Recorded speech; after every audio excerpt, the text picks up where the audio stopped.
नमस्कार मंडळी, जयूज किचनमध्ये आपलं सर्वांचं स्वागत आहे. चला मग आपण आपल्या रेसिपीला सुरुवात करूया. बघा, गॅसवर मी पॅन ठेवलेला आहे. पॅनमध्ये मी आता तेल ओतून घेते. 2 मोठे चमचे मी तेल ओतून घेतलेलं आहे. तेल बऱ्यापैकी तापलेलं आहे. त्याच्यामध्ये मी लसणाची पेस्ट टाकून दिली. कुट्टा करून ठेवलेला होता तो कुट्टा टाकून दिला ह्याच्यामध्ये. आता हा लसूण पण गोल्डन होईपर्यंत गरम करून घ्यायचा, व्यवस्थित फ्राय करून घ्यायचा. आता त्याच्यामध्ये कांदा टाकून घ्यायचा. बघा, कांदा पण टाकून घेतलेला आहे. आता कांदा पण ट्रान्सफर होईपर्यंत, गोल्डन होईपर्यंत आपण हा कांदा पण फ्राय करून घ्यायचा. बघा, अशा पद्धतीने हे कांदा पण आपण फ्राय करून घेत आहोत.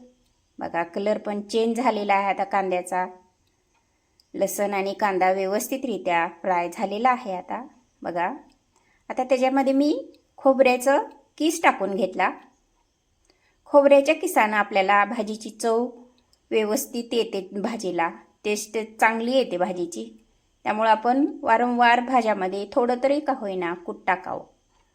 खोबऱ्याचं कूट टाकल्यानंतर अगदी स्निग्धपणा वगैरे आपल्यामध्ये येत असतो. अशा पद्धतीने मी हे खोबऱ्याचं किस टाकून दिलेलं आहे. आता ते पण फ्राय झालेलं आहे. आता त्याच्यामध्ये मी हे बटाट्याचे काप करून ठेवले होते. हे बटाट्याचे काप मी टाकलेले आहेत. तसंच त्याच्यामध्ये हे भिजवून ठेवलेलं वाटाणा, याच्यामध्ये ग्रीन पीस म्हणतो आपण, ते टाकून दिलेलं आहे. त्याचबरोबर त्याच्यामध्ये मीठ पण टाकून दिलं.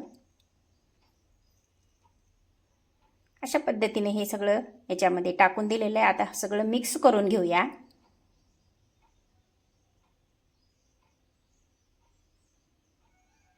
आता थोडा वेळ फ्राय करून ठेवू. आपण त्याच्यावर झाकण ठेवून थोडंसं वाफलून घेऊया हे सगळं, कारण वाटाणे आणि बटाटा शिजायला थोडा वेळ लागतो.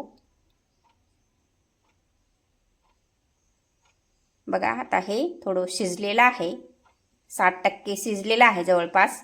आता त्याच्यामध्ये हळद, लाल तिखट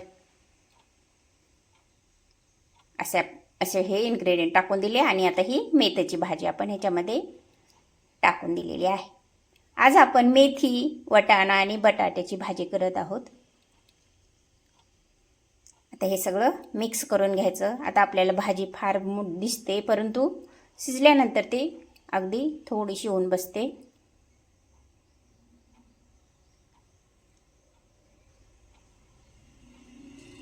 बघा, हे अशा पद्धतीने हे सगळं आता थोडं वाफलून घेण्यासाठी त्याच्यावर पण झाकून ठेवलं 5 मिनिट.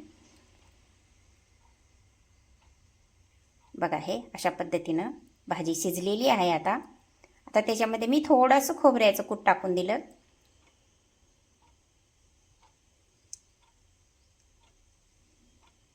अशी ही आपली भाजी झालेली आहे.